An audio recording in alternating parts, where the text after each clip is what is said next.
Welcome to the Kuyperian Commentary Podcast. I am your host, Rick Davis. This is episode 118, and we're going to have a spooky day of it because we're going to be talking about horror in a special Halloween episode. And I've got Pastor Daniel Stanley here, who's a friend of mine, and we were talking at our council meeting in Moscow, Idaho, about a month ago. We were hanging out on the porch and talking, and the topic of horror came up. Turns out we both like scary stuff. And I thought, man, what a great thing to talk about. We're here on the Kuyperian Commentary Podcast. We want to say that Christ claims every square inch of human existence. We can redeem things for Christ. Can we do that with horror? So that's our question today, and we'll probably have some fun answering it. So Daniel, welcome. Glad to have you here. Thank you. Thanks for having me, Rick. Right. So I guess I should throw the question to you first, since you're the guest. What do you think about horror as a Christian?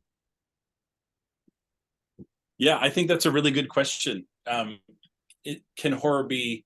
I mean, if we start with the question, can horror be redeemed? Then you already have you've already answered your own question, right? Right.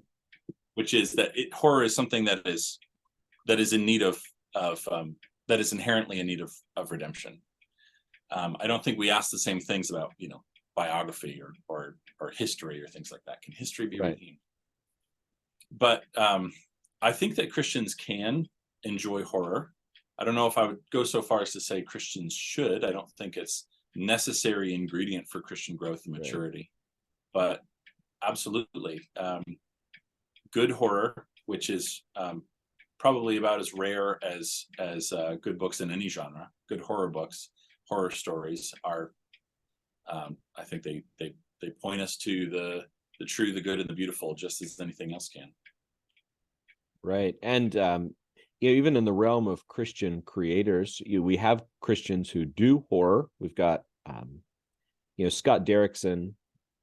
You might be aware, the director who. He did the Doctor Strange movie for Marvel, but he also did like the Exorcism of Emily Rose. He's a Christian. And I just found out yesterday, and maybe you know this, I had no idea. It was new to me. But the guy who created the Five Nights at Freddy's is apparently a pro-life Republican Christian guy, which is something that I didn't expect at all. I was reading an article about how people were trying to cancel him because they searched back in his social media and found out about his pro-life views or something. And he stood by them and said, well, no, this is who I am. This is what I believe. So we do have Christians out there sort of working in the horror genre. Sure. It is a little tricky, though, isn't it? I mean, you've got these sort of the grotesque, the horrifying. It's not so obvious that Christians should enjoy that sort of stuff at all. So what would the basis be then? Yeah, I mean, you have to wade through a lot to get good horror, but you have to wade through a lot to get good fantasy or good science fiction as well. Yeah, I mean, if we're talking about the of good horror, what does horror do? I think obviously it causes us to feel fear, whether that's a good thing or not. But I think that's sort of a trademark of the genre. Someone who is able to write in such a way. I mean, I'm thinking particularly about books, although you could say this about film. Someone who can tell a story in such a way as to cause us to feel emotions, any emotion. That's a good storytelling. Right. And we like to feel things when we read a story or hear a story. And so, good horror does that. And I think that if the emotion is in any way good, then, if it's proper to feel this emotion, that's a good thing. But I think that beyond feeling fear, good horror, the best horror, causes us to feel love. It actually awakens something else in us, because good horror gives us something good that we don't want to be threatened. So good horror is actually quite idyllic. Think about It, for example. Stephen King's It begins with this gang of kids. I think they call themselves the outcasts or the outsiders or something. And they're nerdy and chubby and disliked by other people, but they find each other, these 4 or 5 kids, and go down to this section of town that's essentially kind of a dump, and they just build stuff. They build, a fort out of this trash on the edge of town, and that's really idyllic. Who hasn't done that when they were a kid? You have this gang of kids to whom you belong, and who belong to you, and you form this friendship that protects you all from maybe a less caring outside world. And so then that's set up, that ideal, or Michael McDowell's Elementals, where there's this kind of idyllic vacation spot that the family goes to every year, and then once that ideal is established, something intrudes on it, the killer child-eating clown or something like that.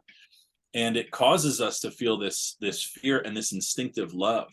Here's this thing that I don't want to be threatened. And so good horror, maybe counterintuitively causes us to feel love. I don't think all horror does that. I don't think the Saw movies do that. There's nothing good that's being threatened. It's just a terrible world that, here's another hallmark of this terrible world we're in. Right. That's not good horror. That's not Christian horror. Yeah, and it does seem like there are differences in the type of fear that are caused by horror. I've never read it. I've never seen either of the movie versions of it, so I'm out of the loop there. But I think we kind of figured that out when we were talking last month.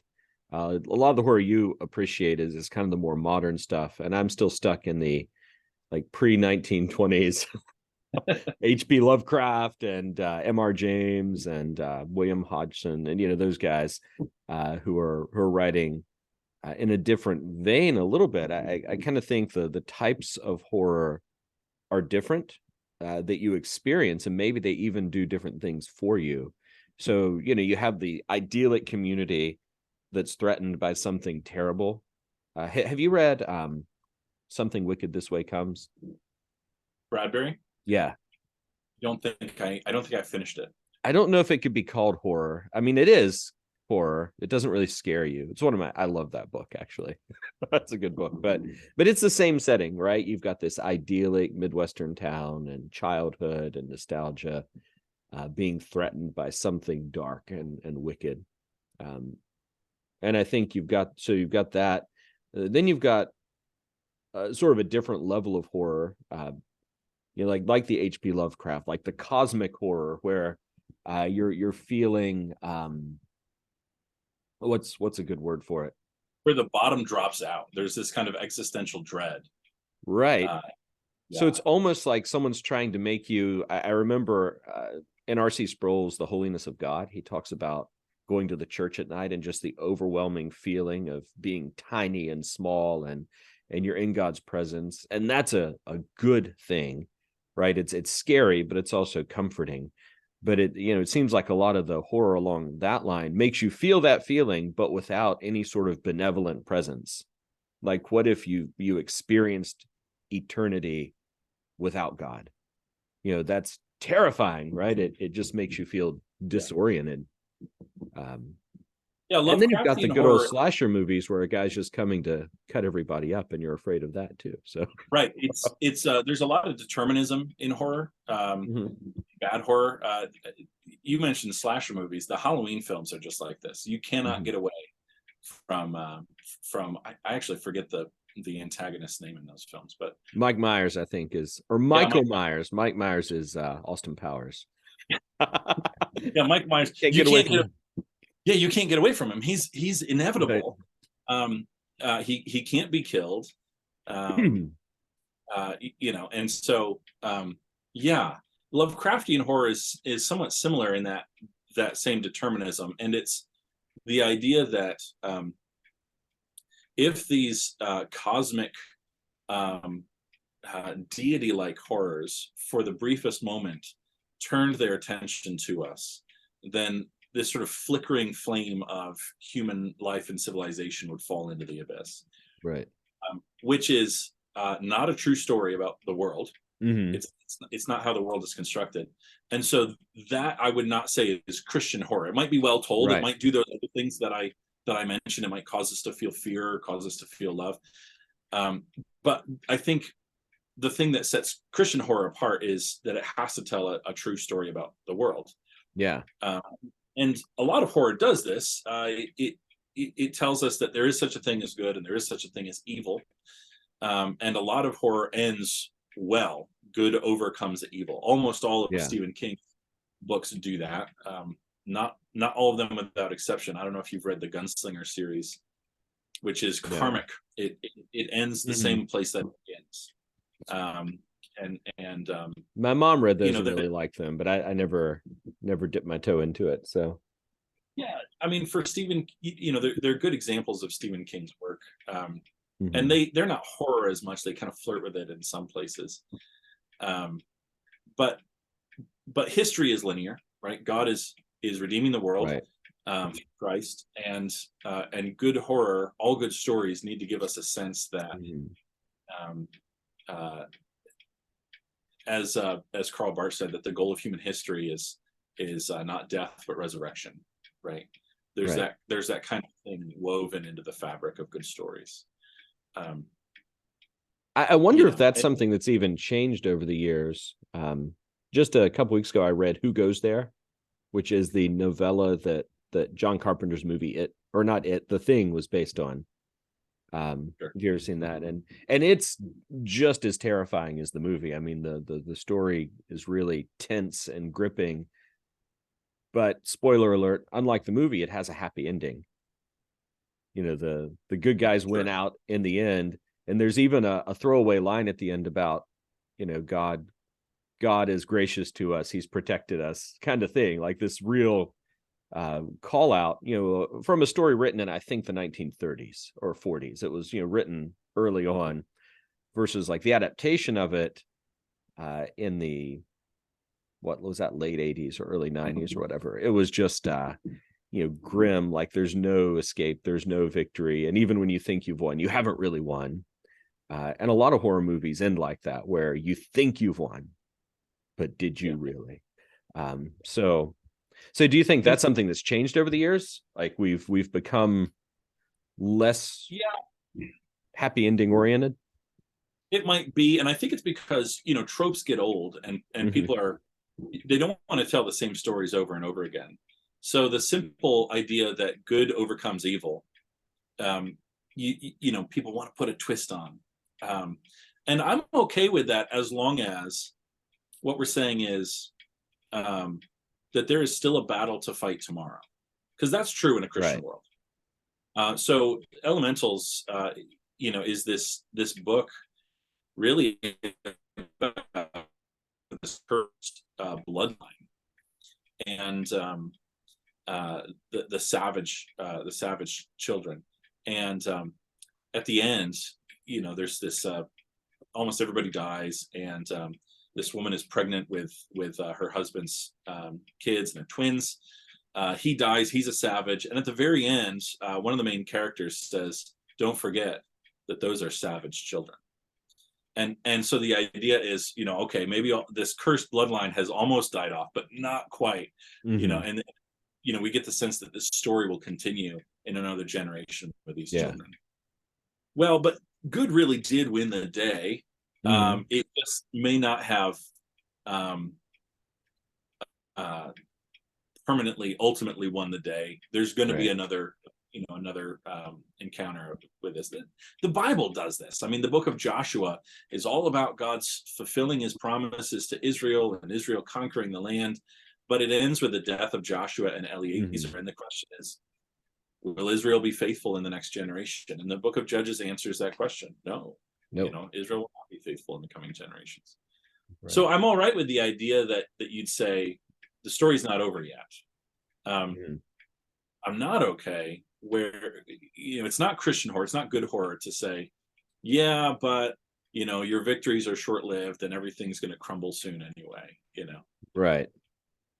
So it's the difference between, thinking about tragedy and comedy. As a Christian, there are lots of tragedies, and we can tell those stories, But we have to remember that the story is a comedy. The story has a happy ending, even if this story doesn't. And maybe there's a way of conveying that also in your fiction if you're writing horror. Even if this story didn't end well, the story will. There is a goal. There's something moving forward, right? And there's something to horror as a cautionary tale. Mm-hmm. I think Shirley Jackson's The Haunting of Hill House, which is often sort of brought out as an example of superb horror. Which I've not read yet. I need to read that. Yeah, and so it begins and ends the same way. I'll try not to spoil it, but there's that sort of chilling line at the beginning. Something was not quite sane in Hill House. The house had stood for 80 years and it might stand for 80 more. Something not quite sane moved within its walls. And it ends very similarly after, the main character comes to Hill House and meets some sort of tragic end. And I don't think that's defeatist. I think it's sort of, well, you should leave well enough alone. There's this place on the map, here there be dragons, right. And someone went off the edge of the map and it didn't end well for them, and maybe you should leave well enough alone. Is that defeatist? Does it give into evil? I don't think so. I think there are things that we ought not maybe meddle with. Don't flirt with evil. Only bad things will happen. That's sort of the idea of Proverbs 7, right? There's this young man, and this harlot spies him from her house, and she convinces him to come in. He doesn't know that the dead are there, that her house is the gate of Sheol. And there's a warning at the end of that. It's not, so go, conquer the street where the harlot lives. It's, don't walk that way. Right. Don't walk. Yeah. So it seems like, I'm trying to kind of put things together in my head here, but you've got sort of the cosmic level horror, which is really, I think, just the embodiment of deterministic nihilism, right? This really is a reflection of the world without God. This is how terrifying it is, even if the author doesn't realize that's what they're doing. You've got the kind of horror you've talked about where there's something good or pure or idyllic that's threatened, and there's a fight to preserve what is good. And then kind of what you're seem to be talking about a little bit is, you're going places you shouldn't. There's a cautionary tale. There's a book called Monsters from the Id, which I'm sure you've heard of, that kind of posits that the root of a lot of horror, and I don't think it's all horror, but a lot of modern horror is the idea that we know we sin, and we know sin has to be punished. And so the monsters are kind of an embodiment of that. In the old 1960s slasher film, it's always the teenage couple that are promiscuous, like they're going off to do things they shouldn't. They're always the first ones that are killed by the slasher or whatever. And it's almost like there's a punishment being enacted for things that shouldn't have been done, right? Yeah. In the absence of God's justice, this stand-in is doing it. What do you think about that idea? Absolutely. I just finished watching the new Netflix series, The Fall of the House of Usher. And I don't think I can recommend it. There's a little too much salacious content, but it's based off of the works of Poe. And essentially this guy makes a deal with the devil, and his family suffers for it. Mm-hmm. But they're a greedy, debaucherous, wealthy, corrupt family, and each person in the family dies in a way that is that really fits their depravity, or that is directly a result of their sinful actions. The only one, the whole bloodline dies, and so the only, I'm spoiling a lot here, so spoiler alert if you haven't seen it and you intend to. I've read the Poe story, so well, I imagine they probably change a little bit. They change a little bit, but the only character who dies in a way that isn't horrible is the main character's granddaughter Lenore. Which obviously all the names are taken from Poe, but right. She's good. She's portrayed as innocent, and so she just dies painlessly and without fear. Mm. But the others, they die in absolutely horrible ways that are downstream of their perverse ideals in life, I suppose you could say. So I think there's something to that. I think Monsters of the Id is largely about the fact that we create our monsters as a reflection of our sins, right? The Victorian Right. vampires was a manifestation of the suppressed Victorian lusts and Right. different things like that. Yeah, I agree. Well, John Polidori, he wrote The Vampire, which, I mean, I'm sure there were stories before that. That's, as far as I know, like the first literary vampire story, and even admitted at the time he was basing it on Lord Byron. Or no, it wasn't Byron. Was it Byron? No, I think it was Shelley. He based it on Shelley, who he was friends with. He was part of that entourage. Very self-consciously, not just subconsciously, saying this guy's a monster. I'm friends with him, but he's horrible. And man, so yeah, and there's the other aspect, thinking about this as well. I mean, as Christians, I think a Christian writing horror needs to think about the sort of things we've been talking about, especially there's something good to be saved. Good will win out in the end, even if it doesn't win out now. There's real punishment for sin. Those are all things that are built into the horror genre. I think even Scott Derrickson has talked a little bit about that, how horror is the one genre where the supernatural isn't far away and hidden. It's right there, and all of the consequences are on the surface.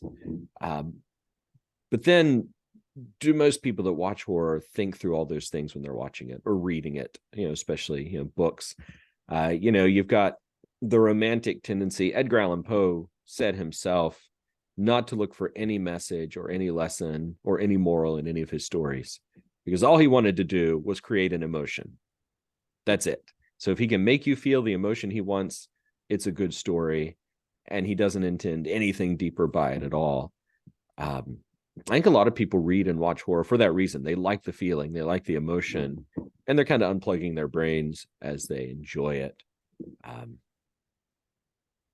Well, yeah, let me What say do you do about that, right? Most people read or watch, period. Yeah. Why are those Amish romance novels so popular? Nobody's doing deep, literary analysis on those. Right. It's just to feel a feeling. And I think a lot of horror is that way. I think that's something that Christians need to resist, right? Is the allure of just the banal. We don't all have to be analysts. You don't have to be a literary critic to be a Christian, but you should resist just consumption as morbid. So do that, period, and then if you read horror, do that when you read horror. Right. Well, that's what the Saw movies are too, right? I mean, in essence, the Saw movies are just for the experience, right? Someone watches it to be really grossed out and horrified, but then the next one has to be worse, and the next one has to be worse because you've got diminishing returns. So, to pursue that feeling, you just have to lean into whatever is most grotesque or vile, or it becomes more and more ugly, because all you're trying to do is create a feeling. And feelings are fickle, versus any sort of deeper analysis, which those films fall apart instantly, right? They're just nothing but torture. Someone's referred to the Saw movies as is it torture porn or something? I think I've heard that, yeah. And I think that has to be resisted. Right. If you're kind of going at one of those movies with this kind of glee, what's the most inventive way that somebody can be torn apart? I don't know how that can be redeemed. I think that impulse is frankly sort of a demonic impulse. We don't want to feed that in ourselves. If you have this kind of curiosity, how is this person going to get ripped apart? I don't think that's good. And a lot of horror it appeals to cheap scares like that, and cheap sex. They're trying to kind of pull people in, and those somehow work together. You have a salacious scene that is quite sexual, and then right on the heels of that is the slasher, stabby, gory scene. I think the best thing about horror is what we would say is the best thing about fantasy. Good fantasy asks the question, what does a sane man do in a world full of elves and dragons and things? And so, think about The Hobbit or The Lord of the Rings. Hobbits are every man. Tolkien is at pains to describe hobbits as an everyman. They like good meals, and they like to line their books with or their shelves with books full of things they already know, set out fair and square with no contradictions. Right. Hobbits are kind of the ultimate sane person. And so what does a sane person do when Gandalf knocks on your door one day and invites you to join in an adventure with a bunch of dwarves? And so that is the sort of the archetypal fantasy storyline. George MacDonald does that with his characters in Fantastes and Lilith, and C.S. Lewis does that with the Pevensey children. They're everyman. Horror does something similar. Horror says, what does a sane person do when the bottom drops out of the world? Right. Fantasy can be perverted, where the perversion that's happened in modern fantasy is, what would it be like to be a dragon in a world full of dragons? Everything is there is no sane person. There's no sane world. Right. And horror is the same thing. It's kind of this dance macabre where the reader is invited to join in. I know that these are your secret longings. I know that you want to rip somebody apart, and I know that you don't. So come join us, come. And that has to be resisted. And I think the earlier version of horror is, what does just a normal guy do when he goes to check out a crumbling old castle and finds that Dracula is there? Right. What do you do? And so you can see that shift, by the way, there's a TV show called Monster High. I think it's a kids show. I think I've seen advertisements or whatever. Yeah. Seen advertisements or maybe I've seen the toys in the stores. Do they do like the they do. Yeah, you can kind of collect the figures in Monster High, and they're all monsters. So it's kind of like the Addams Family. What if instead of the Addams Family, by the way, is a twisting of that trope, right? Instead of what's a sane man do in a world gone mad, it's what does a madman do when he finds himself in a very sane world, right? Although if you watch the original series, the movies lean into sort of they're weird, but in the series, even though they're weird, the Addamses are the most normal people in their neighborhood, right? If you watch that, it's really trying to show how modern life has really made people. No, they're a loving family. So I guess it's playing on things in a deeper level. Yeah, I think that. Oh, go ahead. Okay, as I say, we have less than 10 minutes left. So finish your thought, and then I want to ask you for. I thought we could share recommendations for what we think. Who's doing it well today? Who can you look to? Who's doing a good job? So go ahead. Well, I would briefly just say that if you read horror, if you watch horror, watch the first kind. What does a sane man do in a mad world? Right. And resist the second kind, which I think Stephen King partakes of. Mm-hmm. Stephen King's world, everybody is perverse, everybody is horrible, and most of the time. And so you just, that's not good Christian horror. Good Christian horror is like good Christian fantasy, which is intended to reveal things about humankind to us. Right. Yeah, absolutely. One of my favorite guys writing right now, maybe my favorite living author, and it's hard to call him horror, but is Tim Powers. He's a Catholic writer. His stuff you couldn't really categorize. It's horror, or it's fantasy, or it's science fiction. It's hard to figure out which one because they're all so mixed together in his books.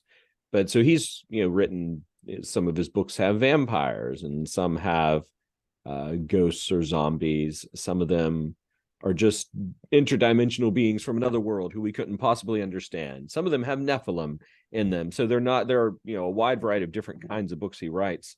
But they're all of the sane man in an insane world kind of scenario. Like, what do you do when just an ordinary person encounters something that changes his whole view of the world, and how does he interact with that? So, if you never read Tim Powers, he's great.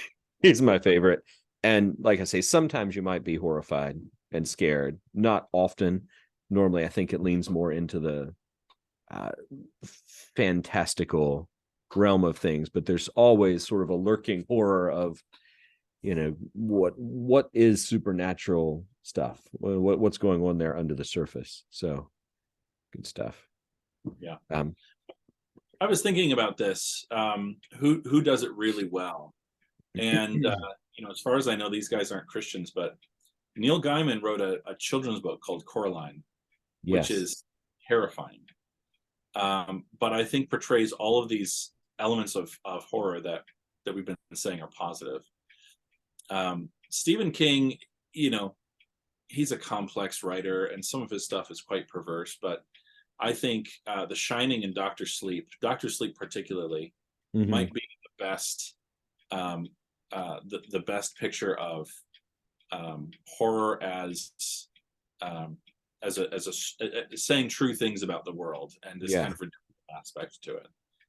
And then Michael McDowell, his book The Elementals is, as far as I'm concerned, one of the best books written in the genre. He died in the late 90s, and I think he was either a closeted homosexual or he was out of the closet, but he just wrote good stuff. His book Cold Moon Over Babylon, the Blackwater Saga, really, really good books. And The Elementals is exactly that picture of horror as the ideal that's threatened, really makes you long for just a family vacation on the beach, with all of its with everything that is good and bad about it, and then sort of leaving you at the end with this lingering, tantalizing, but this has to be fought again tomorrow kind of thing. Yeah. I will have to check that out. I wrote it down so that I could go look it up.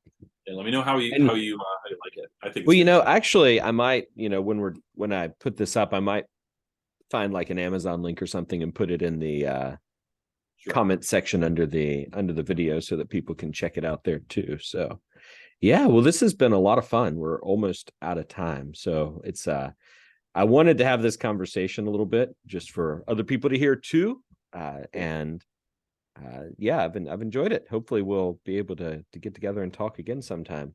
Yeah, this has been great. So thanks so much, and I'll read your recommendations here, Tim Powers and some of those. Sounds good. Maybe let me know how you like Michael McDowell. Yeah, maybe we can meet again and compare notes afterwards.